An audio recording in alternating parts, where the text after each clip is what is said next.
시청자 여러분 안녕하십니까? 10월 13일 월요일 매일신문 뉴스입니다. 미국의 한 병원에서 근무하고 있는 간호사가 에볼라 바이러스 두 번째 감염자로 확진 판정을 받았습니다.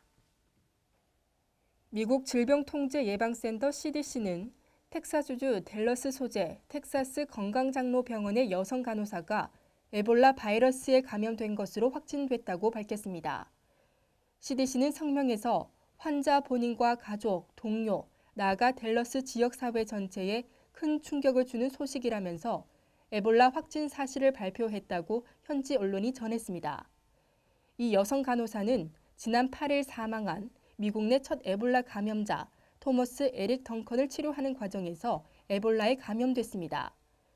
이 여성 간호사는 미국 내 두 번째 에볼라 환자이자 서아프리카가 아닌 미국 본토에서 에볼라에 감염된 첫 번째 사례입니다.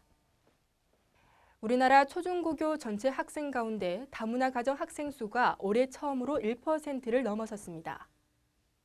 교육부는 국회 제출 자료를 통해 올해 4월 기준으로 다문화 가정 학생 수가 67,806명으로 전체의 1%에 달하는 것으로 나타났습니다.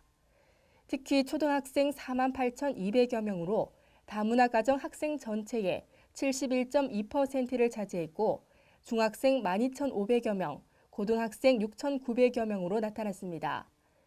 부모의 출신국으로는 중국과 일본이 20% 정도로 가장 많았고 베트남과 필리핀, 조선족 순이었습니다.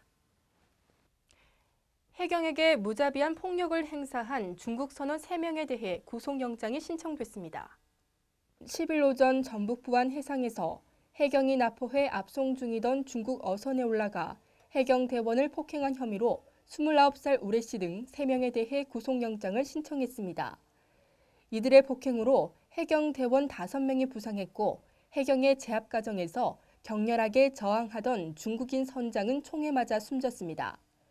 해경 관계자는 나머진 중국인 선원 16명에 대해서도 보강 조사를 거쳐 혐의가 드러나면 처벌할 방침이라고 밝혔습니다.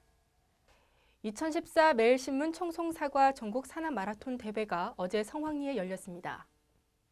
2014 매일신문 청송사과 전국 산악 마라톤 대회가 어제 청송군민운동장과 파천면 방광산, 중대산 일대에서 선수와 가족, 주민 등 1,500여 명이 참가한 가운데 열렸습니다.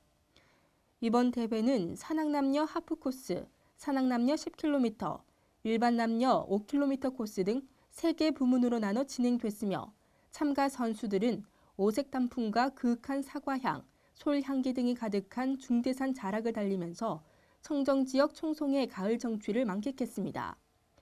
또 청송군 새마을부녀회에서 준비한 국밥과 부침개 등 전통 먹을거리도 참가자들에게 큰 호응을 얻었습니다. 커피의 카페인 이외의 다른 성분이 간 기능을 보호하는 것으로 보인다는 연구 결과가 나왔습니다. 미국 국립암연구소 연구팀은 성인 27,700여 명을 대상으로 국립보건영양조사 자료를 분석한 결과 이 같은 사실이 밝혀졌다고 전했습니다. 일반 커피와 카페인을 제거한 커피를 구분 없이 하루 3잔 이상 마시는 사람은 커피를 마시지 않는 사람에 비해 간의 건강 상태를 나타내는 간 기능 효소 혈중 수치가 낮은 것으로 나타났다고 연구팀은 밝혔습니다. 이 결과는 커피에 들어있는 카페인 이외의 성분이 간 건강에 도움이 된다는 사실을 보여주는 것이라고 연구팀은 설명했습니다. 태풍의 간접 영향으로 남부지방에는 비가 오고 있습니다. 예상되는 비의 양은 최대 80mm가 되겠습니다. 낮 최고 기온은 19도로 어제보다 낮겠습니다. 이상으로 매일신문 뉴스를 마치겠습니다. 시청해주신 여러분 고맙습니다.